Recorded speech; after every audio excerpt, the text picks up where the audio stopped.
Nous touchons ici à l'art extrême, l'art qui défie l'entendement, l'hyperréalisme. Certains diront que c'est extraordinaire, et ça l'est. D'autres diront autant faire une photo puisque c'est le même résultat. Quoi qu'il en soit, nous touchons ici, au sens extrême, à une sensibilité hors norme, à une qualité d'exécution majeure.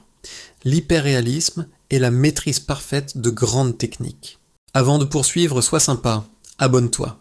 Demande-toi combien d'années me faudrait-il pour maîtriser autant de techniques pour arriver à ce résultat. Certains ont appris des techniques et d'autres ont des aptitudes incroyables. Je vais te parler d'artistes contemporains que tu connais peut-être, mais aussi de certains que tu vas découvrir. Rentrons dans leur univers.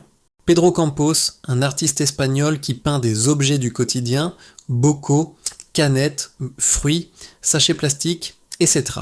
Non, ce ne sont pas des photos, et c'est ce qui est extraordinaire. Une maîtrise absolue qui demande une grande dextérité, une technique parfaite, un univers à part. Young-Sung Kim, un artiste que je suis depuis quelques années. Surprenant par ses choix de sujets. Je l'appelle l'imprimante humaine, simplement parce que sa façon de peindre me fait penser au travail d'une imprimante ligne par ligne.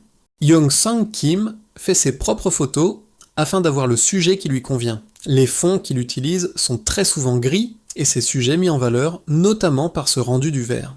Regarde cet escargot, comment réussir un niveau de détail si précis? Avoue tout de même que c'est incroyable, on ne peut pas rester insensible devant une telle prouesse.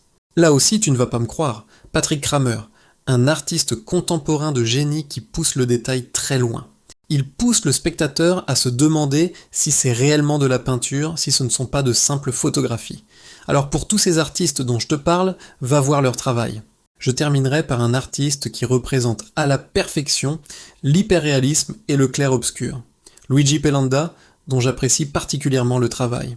Si cet aperçu de ces artistes peintres surréalistes t'a plu, laisse un commentaire, dis-moi si le sujet t'intéresse, car j'envisage de temps en temps de parler d'un artiste contemporain en particulier. À très bientôt.